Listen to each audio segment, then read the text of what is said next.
Enter Bollywood. Wanna catch all the excitement of Bollywood? Just log on to zoomtv.in. Welcome back to KitKat presents Planet Bollywood Breaking Bollywood News. KitKat Breaking News में आज हम आपको बताएंगे अजब प्रेम की गजब कहानी, लेकिन रणबीर की रियल लाइफ की कहानी नहीं बल्कि रियल लाइफ की कहानी, क्योंकि दीपिका के साथ उनकी प्रेम कहानी में आ गया है एक गजब ट्विस्ट।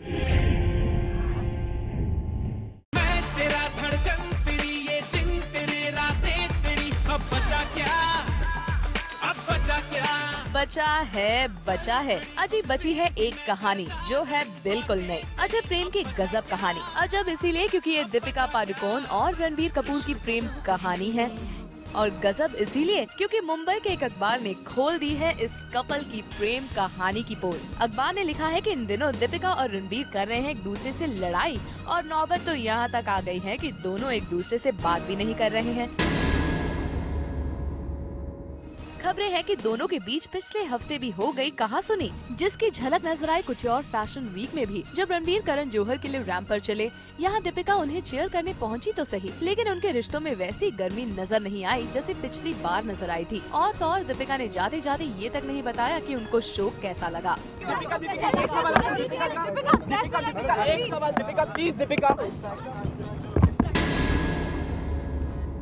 आपको याद होगा कि पिछली बार जब रणबीर डिजाइनर अर्जुन खन्ना के लिए रैंप पर चले थे तो दीपिका पल के बिछाए रणबीर का रैंप पर इंतजार करते देखी गई थी। रैंप पर रणबीर और दीपिका दोनों ने दिखाया था एक दूसरे के लिए प्यार, पर अब लगता है कि इन दोनों के रिश्तों में वो गर्माहट नहीं बची। कहीं इसकी वजह रणबीर और कटरीना की बढ़ती दोस्ती तो नहीं?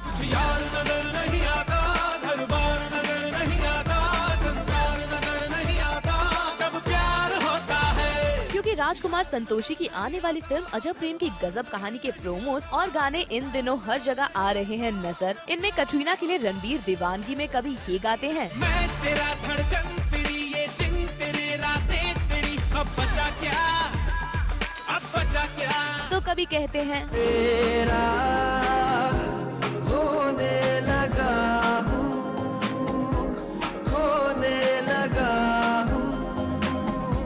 जब से मिला हूँ।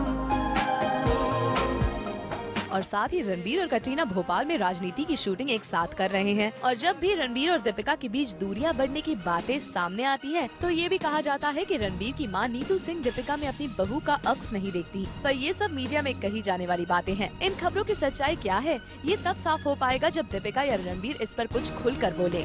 Bureau report, zoom, Mumbai.